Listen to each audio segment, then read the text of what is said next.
Prologue. The Exiled Prince. Dublin, 1067. Scene 1. The Prince Without a Kingdom. It was morning. The practiced sword struck Gruffud hard across the ribs.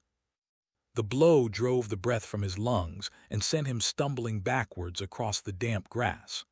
Before he could recover, another strike glanced from his shoulder and knocked him onto one knee. Laughter rose around him. Gruffud clenched his jaw. At 12, he was smaller than most of the boys training beneath Torqual's eye, lean rather than broad, with dark hair falling untidily across his brow. What he lacked in strength he usually made up for by watching carefully. Usually. Today he was angry. His opponent grinned and raised the wooden sword again. Had enough, Prince of Gwynedd. A few boys laughed. Gruffud pushed himself upright. Again. The older boy came at him quickly. Gruffud attacked first. Too quickly. Their swords cracked together. Gruffud tried to force the other blade aside, but the older boy was stronger. A twist of the wrist sent Gruffud's weapon spinning across the grass. The wooden point stopped against his chest. I win. Gruffud stared at him. The boy lowered the sword. Again. More laughter. Gruffud snatched up his weapon. What's funny? One of the watching boys shrugged. Nothing, Your Highness. The title almost sounded respectful. Then another boy called, Where is Gwynedd anyway? Across the sea, someone answered. And where does our prince live? The first boy looked around theatrically. Dublin. Laughter rippled through the group. Gruffud tightened his grip. Where's your royal hall? Another asked. Gruffud said nothing. In Gwynedd. No, someone laughed. He's never even seen it. And his warriors? He hasn't got any. What about his crown? The older boy stepped closer. Someone else has that, doesn't he? The laughter faded. Gruffud could feel them watching him. The older boy tilted his head. Prince of Gwynedd. He let the title hang between them. Prince of what? Gruffud dropped the sword. His fist caught the boy squarely across the mouth. They crashed onto the grass together. The older youth struck him across the cheek. Gruffud grabbed his tunic and swung again. Hands seized them. Enough. Torqual's voice cut through the field. The old warrior strode towards them, gray beard stirring in the morning wind. Age had bent his shoulders slightly, but nothing about him seemed frail. His nose had been broken more than once, and old scars crossed hands thickened by decades of fighting. He looked first at Gruffud, then at the blood on the other boy's lip. What did you say? The youth hesitated. Only that he was an exile. Torqual glanced at Gruffud. Was that all? The boy looked away. An exile without a kingdom. Gruffud lunged towards him again. Torqual caught him by the shoulder. And now, the old warrior said, he has defeated you twice. Gruffud stared at him. He didn't defeat me. No. Torqual pointed towards the older boy. He beat you with a sword. Gruffud's face burned. Then he wanted you angry. Torqual tapped 2 fingers against Gruffud's chest. And you gave him exactly what he wanted. Gruffud looked away. A strong arm is useful, Torqual continued. A quick sword is useful. Neither matters if another man can decide when you strike. Gruffud said nothing. Watch first, think wait. Torqual released him. Never let anger choose for you. The word stung worse than the bruise. Go home. Gruffud left without answering. By the time he reached Dublin, his anger had settled into something worse. Humiliation. The streets were already crowded. Merchants shouted from timber stalls while sailors rolled barrels from ships moored along the Liffey. Norse speech mixed with Irish, English, and Welsh. A fisherman argued over the price of his catch, while two merchants from across the sea laughed beside a stack of hides. Gruffydd was familiar with all of it. He knew which alleys filled with water when the river rose, and which baker sold yesterday's bread cheaply before midday. He knew where Welsh ships usually berthed, and which harbormen would chase boys away from the vessels. He also knew which sailors would pretend not to notice them climbing aboard. The smell of tar, wood smoke, fish, and wet timber was as familiar to him as the fields surrounding his father's hall. There was nothing foreign about Dublin. He had been born here. He had learned to walk here, to swim here, to fight here. Dublin was home. His mother saw his bruised cheek before he reached the doorway. Ragnhildur folded her arms. "You've been fighting." Gruffydd touched the swelling. "It looks worse than it is. It always does when you are explaining it." She drew him closer and tilted his face towards the light. Her fair hair had escaped beneath her linen veil, and amusement softened the concern in her eyes. "Did you win?" Gruffydd hesitated. "No. At least you are honest." "Eventually." She smiled. "Your father." Gruffydd groaned. "Must he know?" "He will know the moment you enter." She brushed dirt from his shoulder. "You have never learned how to look innocent." Inside, Sinan sat beside the hearth with the old sword across his knees. The whetstone moved slowly along the blade. Scrape. Pause. Scrape.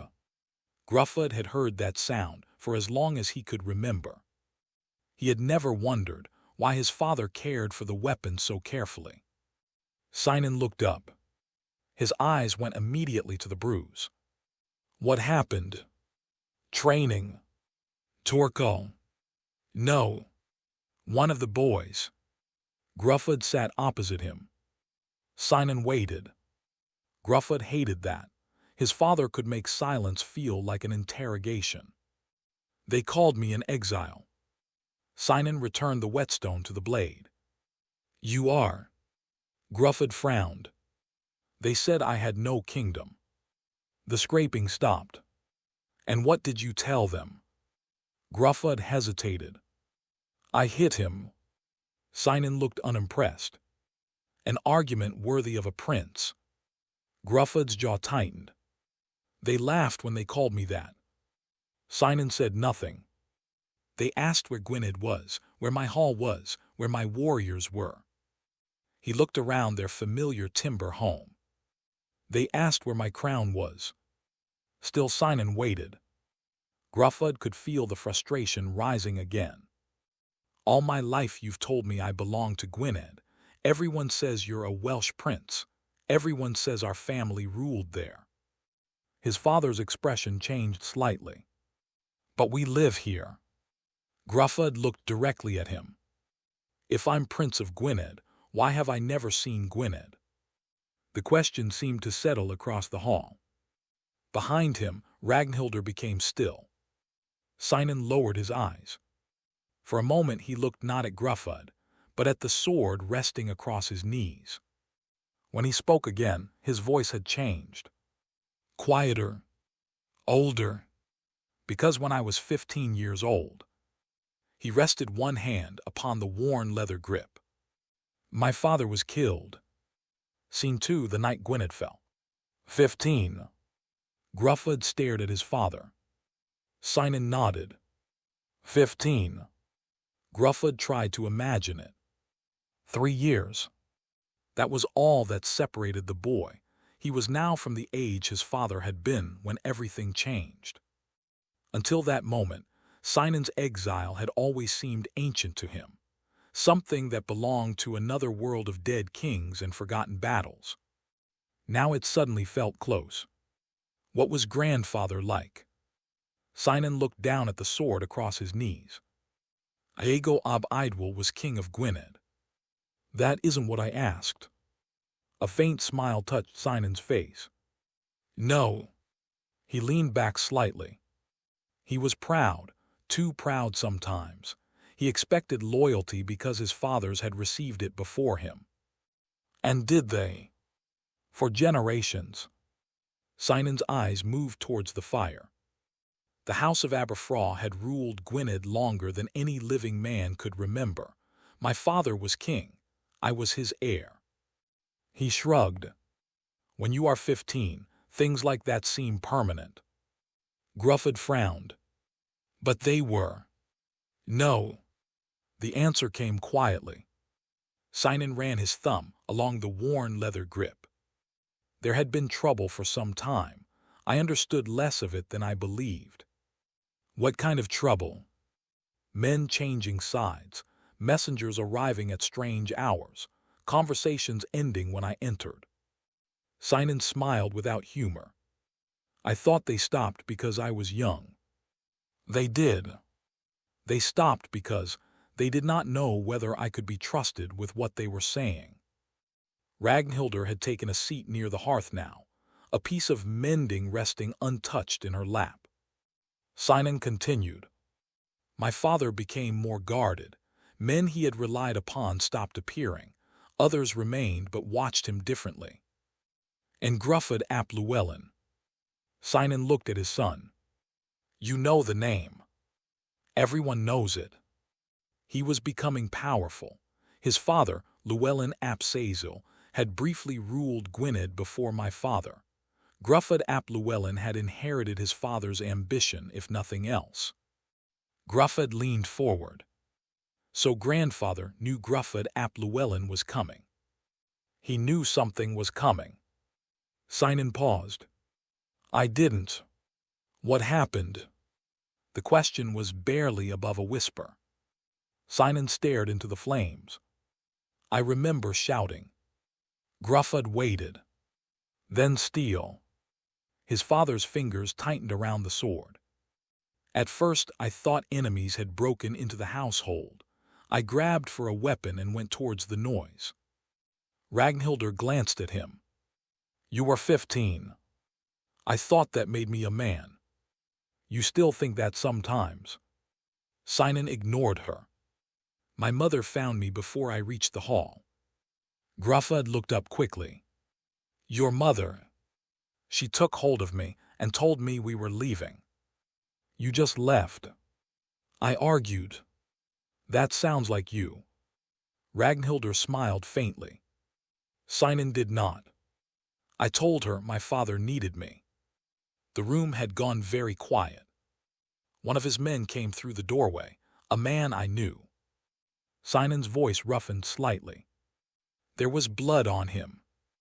Gruffydd swallowed. He told my mother to hurry. And grandfather. Sinan looked at him. I asked the same thing. What did he say? Sinan's gaze dropped again. The king is dead. Gruffydd said nothing for several moments. Then, his own men killed him. Yes. Men he knew. Yes. Men who had sworn to him. Sinan nodded once. Gruffydd looked towards the sword.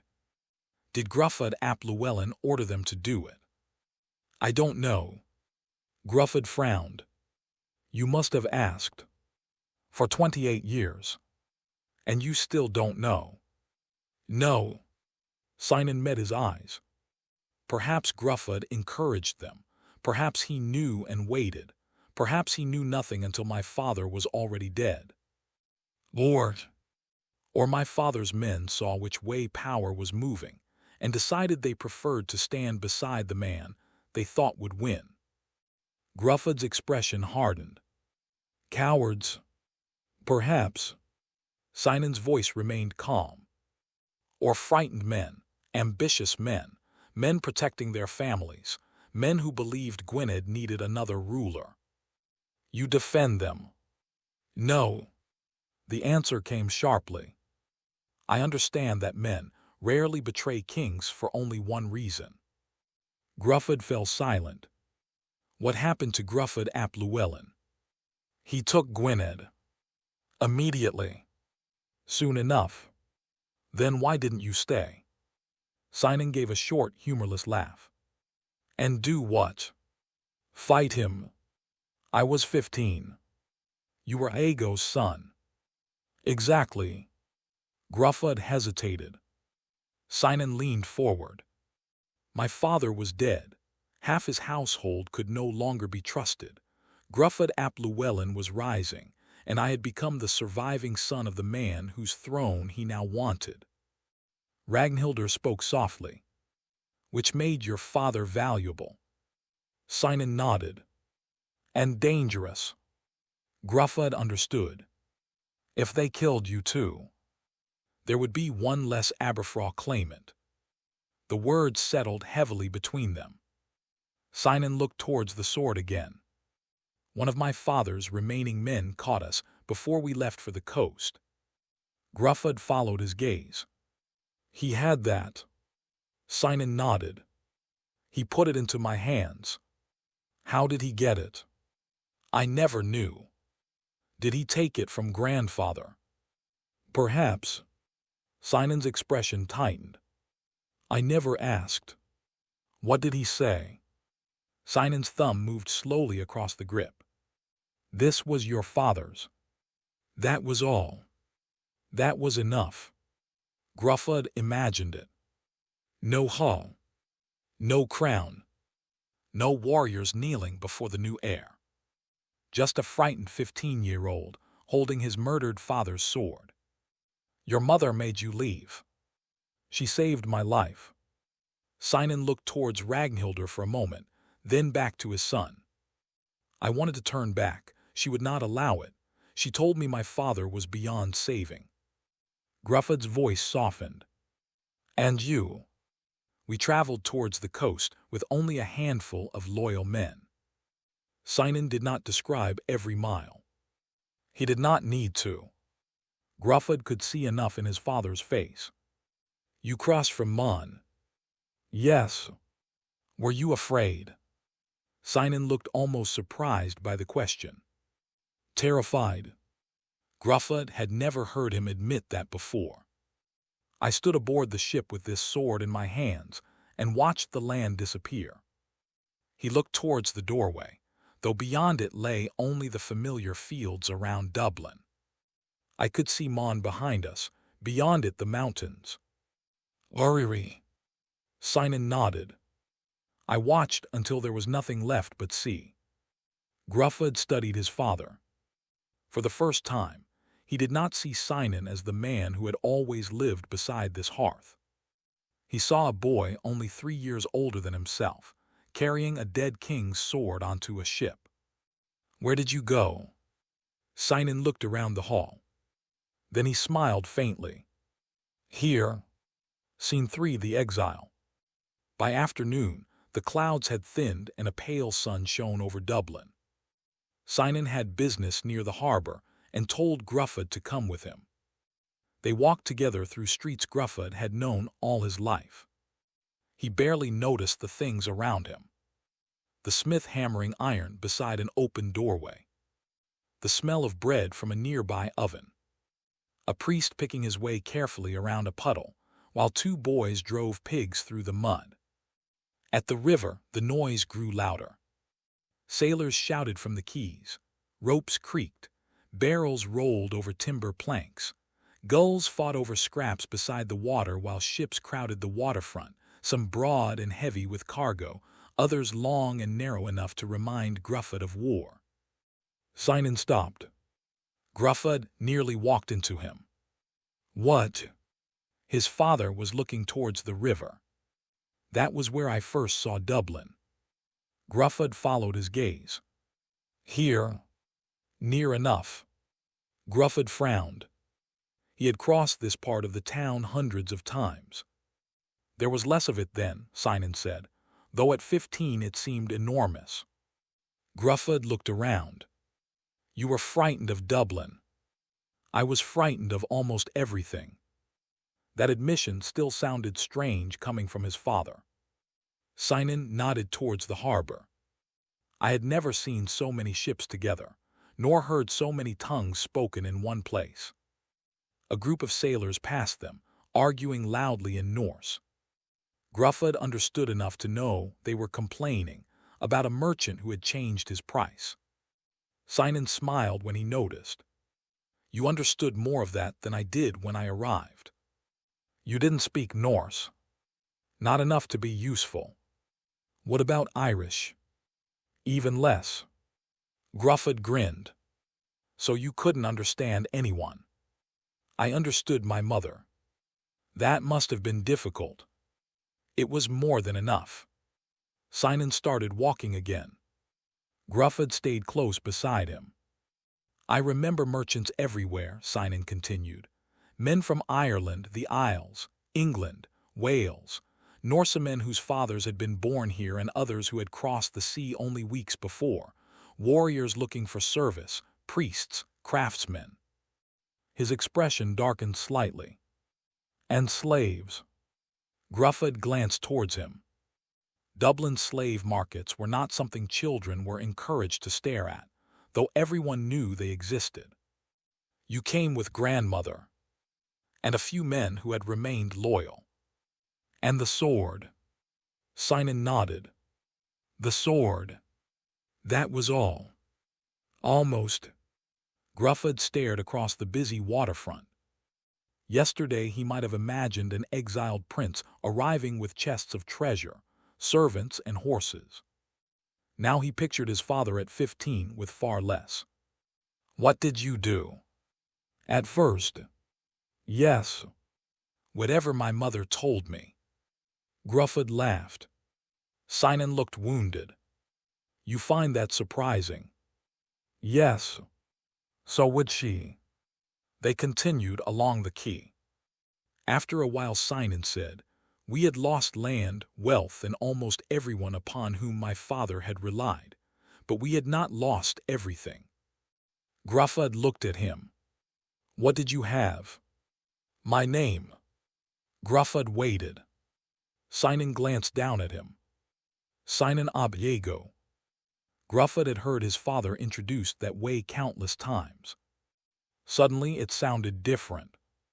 People here knew grandfather. They knew of him. More importantly, they knew what his name meant. Sinan slowed. I was not simply a boy who had arrived from Wales. I was the son of a king who had been murdered and the surviving heir of a dynasty that had ruled Gwynedd for generations. So they helped you because you were useful. Sinan smiled. You are learning. That means yes. It means people rarely help princes for only one reason. Gruffud considered that. Did they think you would become king? Some probably hoped I would. Why? A friendly king across the Irish Sea can be worth having. That made sense. Ships crossed between Wales and Ireland constantly. Trade, warriors, and alliances moved with them. Sinan continued. My name opened doors that would have remained closed to another refugee. My mother understood that far sooner than I did. And then I grew up. The answer disappointed Gruffud. That's all. Sinan laughed. No. They passed a yard where several young men practiced with spears. I learned the city. I learned enough of its languages not to embarrass myself. I trained with men who fought differently from those I had known in Gwynedd. I learned which families mattered, which friendships were worth keeping, and which promises were worth less than the breath used to make them. Gruffud looked sideways at him. Who taught you that? Everyone. Sinan gestured towards the harbor. And this? The harbor. The sea. Gruffud frowned. Sinan nodded towards the ships. Gwynedd had seemed like the whole world when I was a boy.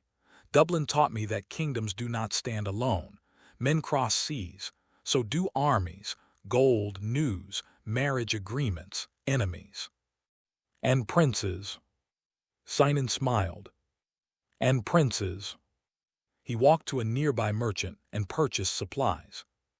A Welsh ship lay further along the quay, its crew unloading sacks beneath the watch of a merchant. Sinan's gaze lingered upon it. For years, every Welsh ship mattered to me, because it might bring news. Exactly. Of Gwynedd. Always Gwynedd. Gruffydd imagined his father standing here year after year, questioning merchants and sailors. They started walking again, leaving the harbor.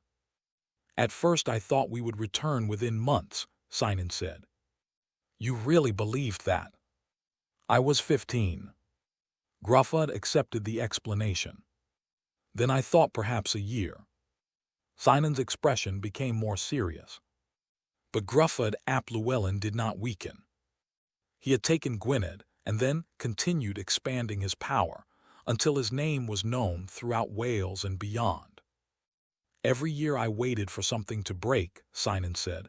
A rebellion, a defeat, some prince strong enough to bring him down. And nothing happened. Things happened, just not the things I needed. They walked in silence for a while. Eventually, Sinan continued, I understood that waiting was becoming a life of its own. Gruffydd looked at him. So you stopped? Waiting? Yes. No. Sinan smiled faintly. I stopped doing only that. Gruffydd looked around them. For the first time he tried to imagine Dublin as unfamiliar. The languages, the ships, the strange faces. A 15-year-old boy standing beside his mother, with a dead king's sword in his hands. Everything that was ordinary to Gruffydd had once been foreign to Sinan. You made a life here.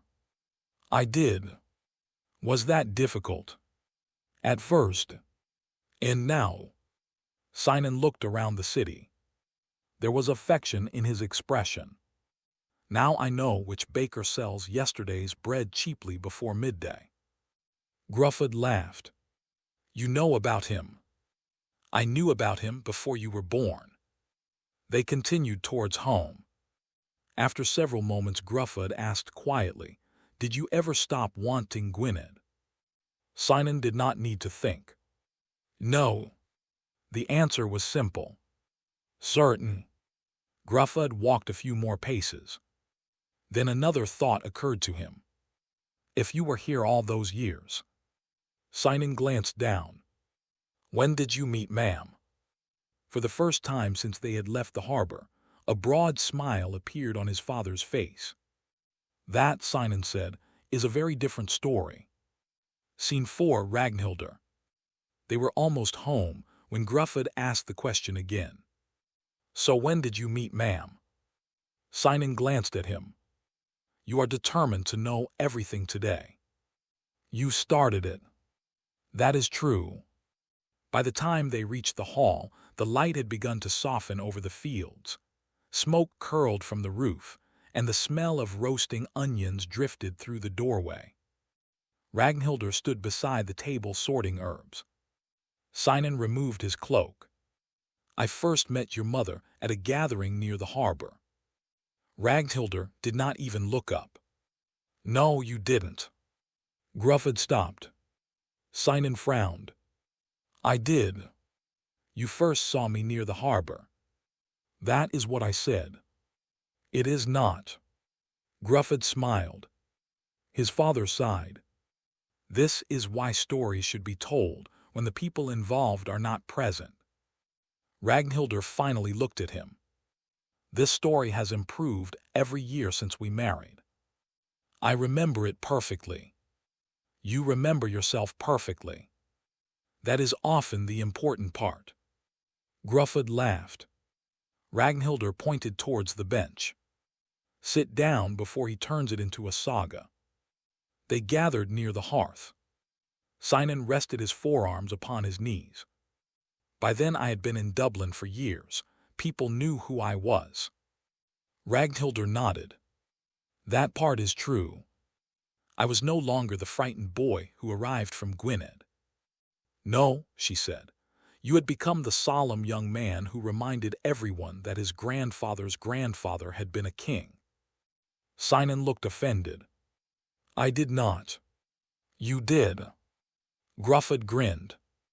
Did he really? Constantly. I mentioned my family when necessary. It was apparently necessary very often. Sinan shook his head, but he was smiling. The point, he continued, is that I had become established here. That much Gruffydd understood now. His father was known among men whose families controlled ships, warriors, trade, and influence across the Irish Sea. And ma'am, Sinan looked towards Ragnhildr. Your mother came from people who needed no introduction. She rolled her eyes. Now he is improving my family instead. Sinan ignored her.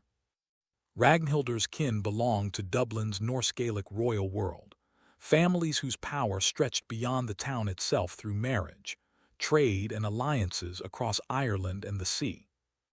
Gruffydd had always known his mother had important relatives. He had never really considered what that meant. So grandfather being king mattered to your family, he asked. Ragnhildr considered the question. It mattered, because father might become king. It was possible. Sinan gave her a look. You sound very romantic. You asked for the truth. Gruffydd laughed again. Ragnhildr continued. Your father was the surviving son of a murdered king. His family had ruled Gwynedd for generations. That made him interesting to people in Dublin. Useful, Gruffydd said. Sinan raised an eyebrow. You have been listening. Ragnhildr smiled. Yes, useful. She reached across and took Sinan's hand. But usefulness is not enough reason to spend a life with someone. Sinan's expression softened. Gruffydd noticed. It was different from the way his father looked when speaking about Gwynedd. Quieter. When did you marry? Gruffydd asked. After your father had finally learned not to speak about Gwynedd during every meal. I never learned that. No, Ragnhildr admitted. I simply became accustomed to it. Sinan smiled. Their marriage changed more than Gruffydd had previously understood. Before Ragnhildr, Ireland had been the place to which Sinan had escaped. Afterwards, it became somewhere he belonged. He had kin here, friends here, allies, a wife, a household. The thought seemed almost strange. So you stopped thinking you would leave. Sinan's smile faded slightly. No. Gruffydd frowned. But you had, ma'am. I did. In this house. Yes. And everyone you knew. Sinan looked at him carefully. A man can belong to more than one place. The word stayed with Gruffydd. Ragnhildr returned to her herbs. Your father never stopped being Sinan ab Iago. Sinan nodded. But she continued, he stopped being only an exile. Gruffydd looked around the hall. He had never thought of his parents' marriage in those terms. Then Sinan smiled. And eventually we had you. Gruffydd looked towards him. 12 years ago, Sinan said. Obviously. Ragnhildr laughed. Sinan continued. When you were born, something changed. Gruffydd leaned forward. What? For 16 years after my father died, I had been the continuation of his line. His voice became more serious. If I died without a child, that line died with me. Gruffydd understood. And then I was born. Yes. Sinan looked at him. There was another generation. Ragnhildr gave her husband a look. He was also a baby. Sinan sighed. I know. A very loud baby. Gruffydd frowned. I was. You were. Sinan nodded solemnly. Unbearable. You both lie. Ragnhildr smiled. You cried whenever anyone put you down. That sounds unlikely. And you hated sleeping. That sounds more likely, Sinan said. Gruffydd tried not to smile. Ragnhildr looked at him. To your father, Your birth meant Aberffraw had another generation. She touched his cheek. To me, it meant I had a son. The simplicity of it affected Gruffud more than he expected. All day he had been thinking about kings. Iago, Gruffud ap Llewellyn, Aberffraw, claims, exile. Now something shifted. He looked towards his mother. His father had given him Gwynedd, or at least the right to claim it. But his mother had given him this world. Dublin, the Norse and Irish voices he had understood since childhood. The harbor, the ships, the families who knew his name because of her as well as Cynan. The sea routes linking Ireland, Wales, and the Isles. The boys at the training ground had made him feel like a prince who belonged nowhere. Perhaps they had been wrong. Perhaps he belonged in more than one place. Gruffud looked at his father. You said a man can belong to more than one place. Yes. So I'm Irish as well as Welsh. Cynan glanced towards Ragnhildr. She answered first. You are your father's son. Then she smiled. And mine. Gruffud sat quietly for a moment. The answer seemed enough. Eventually he looked towards Cynan. Do you still remember Gwynedd? His father answered without hesitation. Every day. Gruffud had expected that. What is it like? Cynan studied him for several seconds. Then he rose and reached for his cloak. Gruffud frowned. Where are you going? Cynan fastened it around his shoulders. Come with me. Scene 5, The Right Man. Cynan led Gruffud beyond the last houses and up towards a grassy rise overlooking the sea. By the time they reached the top, Dublin had fallen behind them. The shouting from the harbor had faded. The gulls sounded distant. Ahead, the Irish Sea stretched beneath the evening sky, gray-blue and immense. Gruffud stood beside his father and looked east. Somewhere beyond that horizon lay Gwynedd. For most of his life, it had been little more than a name. Now it felt close enough to imagine. What is it like? He asked. Cynan smiled faintly. The most beautiful land God ever made. Gruffud glanced at him. Ma'am would disagree. Your mother has many virtues. That isn't one of them. Not where Gwynedd is concerned. Gruffud laughed. Cynan looked towards the horizon. Mon is gentler than the mainland. Rich soil, open fields, barley, oats, wheat, cattle grazing almost to the sea. In Aberffraw, Cynan's expression softened. The royal hall stood near enough to the coast that salt came on the wind. He paused. I remember waking to Welsh voices beneath the roof. Warriors, priests, messengers, bards arguing over verses before breakfast. Gruffud smiled. You miss the arguments. I miss everything. Cynan pointed east. Beyond Mon lies the Menai Strait. On a clear day, you can stand on the island and look across the water towards Uriri. The mountains. The mountains. His voice changed as he spoke of them. There are valleys cut between ridges of stone, green in summer and dark beneath winter rain. Lakes lie between the mountains like pieces of sky. Rivers run clear from the high ground. Gruffud watched his father rather than the sea now. And when it rains? Cynan smiled.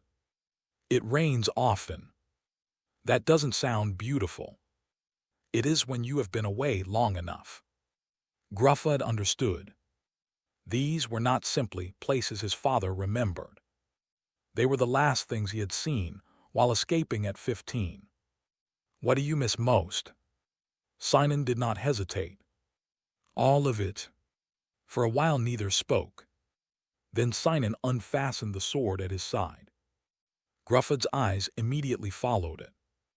He had watched his father sharpen that blade hundreds of times. Now he saw something else. Iago had held it. A loyal man had removed it after Iago's murder. His father had received it while fleeing. It had crossed this same sea 28 years ago. Sinan held it towards him. "Take it." Gruffud hesitated, then wrapped both hands around the worn grip. The sword was heavier than he expected. Not impossibly heavy. Just real. Steel had weight in a way wooden practice blades did not. Gruffud looked down at it. This was really grandfather. "Yes. And you carried it when you left." "I did." Gruffud imagined his father at 15 again. Suddenly the sword felt heavier still. Sinan picked up a stout practice staff he had carried beneath his cloak. Gruffud frowned. "What are you doing?" "Show me what Torkal taught you." Gruffud lifted the sword carefully. "You're fighting me with that.